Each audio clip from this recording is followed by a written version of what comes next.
এজন্যে নয় যে মারামারি কাটাকাটি হানাহানি করবে। সেন্টেন্সটার উচ্চারণটা এরকম আছে, ইয়া আইয়ুহান নাস ইন্না খালাকনাকুম মিন যাকার ওয়া উনসা ওয়া জাআলনাকুম শুবান ওয়া কাবাইলা। যারা এখানে মাওলানা মুলবিরা রয়েছেন তারা দেখবেন এই মানটা ঠিক।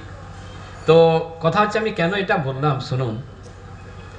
একটা জসিমউদ্দিন কলিমউদ্দিন যখন অসুখে পড়ে যায়, যখন অভাবে পড়ে যায়, তার যেমন কষ্ট হয়, তেমনি একজন যদু ঘোষ, মধু ঘোষ এ যখন কষ্টে পড়ে, এ যখন জ্বালা যন্ত্রণায় ভুকে, তারও সেই সমানই কষ্ট হয়, কোনো কম বেশি হয় না, সে মুসলিম হোক আর হিন্দুই হোক।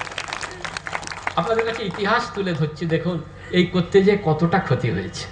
আমি একজন আস্তিক মানুষ, নাস্তিক না, কিন্তু তার মানে এ নয় যে আমি মানুষের মনুষ্যত্ব, যে মানুষের কষ্ট দুঃখ জ্বালা যন্ত্রণাটাকে এটাকে ভুলে থেকে যাব।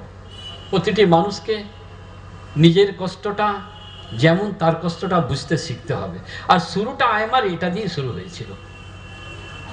দেখুন 1947 সালে নোয়াখালীর দাঙ্গা, সিলেটের দাঙ্গা, এবং এই সময় জাতপাতের রাজনীতি শুরু হলো। মুসলিম লীগ এবং অন্যান্যের দ্বারা ডাইরেক্ট অ্যাকশন, এই আওয়াজ তুলে দেশটার জলাঞ্জলি হলো। সেই প্রথম একে টুকরা করা হলো। এর জন্যে, এর প্রতিবাদে মৌলানা আবুল কালাম আজাদ, শহীদ সরওয়ার্দী এরা ঘোর বিরোধী ছিলেন।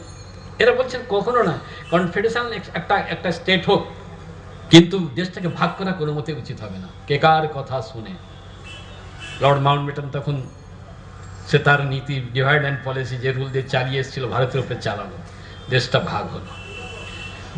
যখনই যুগে যুগে এই জাতপাতের রাজনীতি এসছে, এর একটা ভয়ঙ্কর পরিণতি দুদিন পরে হলেও শেষ হয়েছে, এবং সেটা একটা ভালো জিনিসকে নষ্ট করে দিয়ে।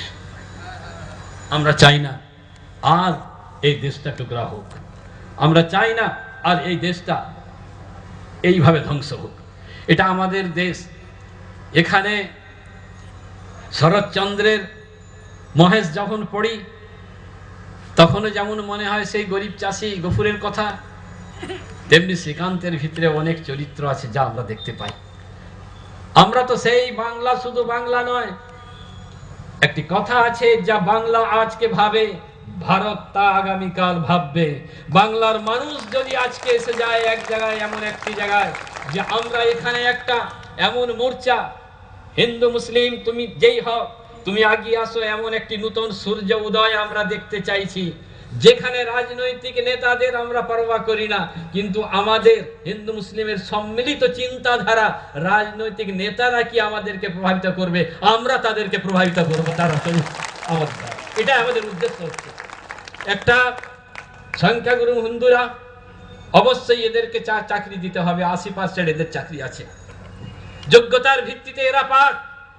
কোন রাজনীতি দলের কে ধামা ধরা আছে, কার টাকা বেশি আছে। আমার কাছে ওই দে ফ্যামিলির একটা ছেলে আজ 1 বছর থেকে ছুটছে, গ্রাজুয়েট ছেলে, মড়িপুকুর রানীহাটির কাছে তার বাড়ি। বেচারা তারা বাপ ছেলে দুজনেই আসে, 2 বেলা আছে। আমি বললাম দেখেন আমি কি করতে পারবো, আপনি একটু দেখুন না।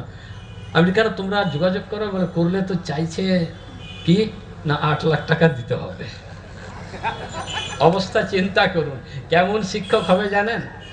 আমি বলে দিই, আপনারা জানেন ডিগ্রিতে যখন হয় গো অ্যান্ড গান, এইভাবে প্রতাপপুর স্কুলে চাঁচে ঘেরার ক্লাসগুলো ভাগ ছিল। তো পাশের রুমে একটা প্রবীণ শিক্ষক অলি মোহাম্মদ সাহেব পড়াচ্ছেন, আর পাশে মারা গেছে লোকটা, আমি আর বলতে চাই না, সে পড়াচ্ছে গুড গুডার গুডেস্ট। তিনি বলছেন আরে শক্তি, ওটা গুড গুডার গুডেস্ট নয়, ওটা হবে গুড বেটার বেস্ট। ও স্যার ভুল হয়ে গেছে। তো এই শিক্ষা নিবে, ওই টাকা দিয়ে ভর্তি হবে যারা। ছেলে কি শিক্ষা নিবে? ওই যে বলে গেলাম, যখন ভুল আসে গোটা জাতিটাই জলাঞ্জলি চলে যাবে। আমি আপনাদের কাছে একটা কথা বলে দিই, শুনেন। আচ্ছা দেখুন তো কি হলো, আজ 65 বছর স্বাধীনতার পরে তবু আজকে এইসব কথা বলতে হয়। যে সংবিধানের কাছে আমরা শপথ নিয়েছিলাম, যে সংবিধানের উপরে দাঁড়িয়ে বলেছিলাম ভারতবর্ষ একটা বড় দেশ হবে, কেন দেশ নেই? আমেরিকায় যদি মুসলিম, খ্রিস্টান, ইহুদি, হিন্দু সব যে যার যোগ্যতা অনুযায়ী কাজ পেতে পারে, এবং পাচ্ছে এখনো। স্বয়ং এর পূর্বে বিল ক্লিন্টন বলেছিলেন যে আমাদের সেনাবাহিনীতে বহু যোগ্য, ওই যখন আপনার সেই কি টাওয়ারটা ভেঙে গেল, যে তখন বলেছিলেন যে এটা মুসলিমরা যেমন না ভাবে, আমার সেনাবাহিনীতে অনেক যোগ্য মুসলিম অফিসাররা রয়েছে। তা আমি বলি যদি সে দেশ পারে, সে দেশ হয়ে যদি আগে বেড়ে যেতে পারে, একটা কথা কি জানেন, মাইনরিটি মাইনরিটি করছি, মাইনরিটি মানে শুধু মুসলিম না, মাইনরিটি তো মুসলিম হিন্দু সবাই। যদিও যদি মেজরিটি কারা, আমি বলবো মেজরিটি হচ্ছে তো দরিদ্র মানুষেরা, মুসলিম হিন্দু সবাই, এরাই হচ্ছে মেজরিটি।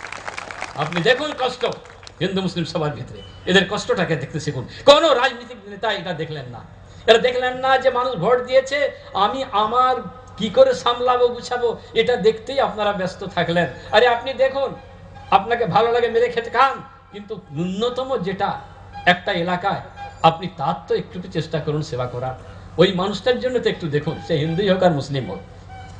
ভাই আমার, দুঃখ এবং কষ্ট সবারই সমান আছে। সোনার চামচ দিয়ে কি হিন্দু কি মুসলিম সবাই আর জন্মায় না, দু চারটা বাদ দেন। এখন আমরা আমাদের কষ্টটা ভাগ করে নিই, আমরা আসি এক হয়ে এককভাবে, আমরা সবাই মিলে এই সভাটাকে সফল করি। আমরা বলতে চাইছি বাংলার বুকে একটা এমন জিনিসের আজকে আমরা করতে চলেছি যে হিন্দু মুসলিম সম্মিলিত একটা মোর্চা, যেখানে মুসলিম হিন্দু সবাই মিলে একসঙ্গে আমরা ওই অন্যায় এবং ওই পাইয়ে দেওয়ার নীতি, রাজনীতির নাম করে যে কোন দলের সে আছে, কোন দাদার পক্ষে, তাকে কাজে ঢুকতে। আমার কাছে গতকাল এসেছিল হলদিয়া থেকে একজন ছেলে, কাঁদতেছে, একজন হিন্দু ছেলে। সে বললো যে আমি আজিজুল বলে কে একজন আছে ওখানে ওই গেটে, বলে আমি তা, সে আমাকে ঢুকিয়েছিল। আরেকজনের নাম বললো, আমি সেটা বলবো না নামটা, কারণ এত পরিচিতি না।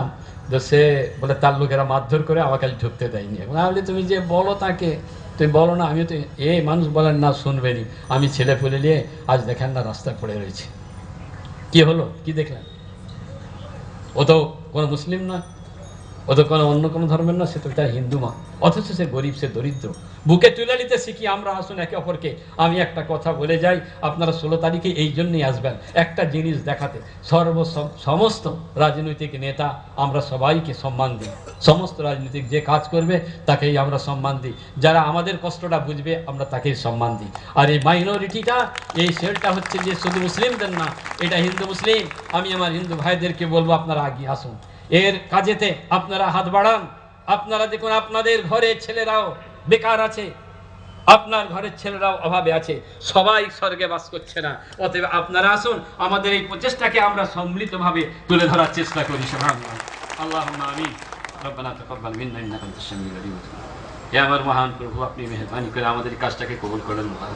আপনি আমাদের এই কাজটাকে সহযোগিতা করার তৌফিক দেন আল্লাহ। আল্লাহ আমাদের কাজ আপনি আঞ্জাম দেন আল্লাহ। সমগ্র মানব জাতির প্রতি আপনার করুণা আপনি বর্ষিত করুন। সাল্লাল্লাহু আলাইহি ওয়াসাল্লাম বিরহমাতিল্লাহ।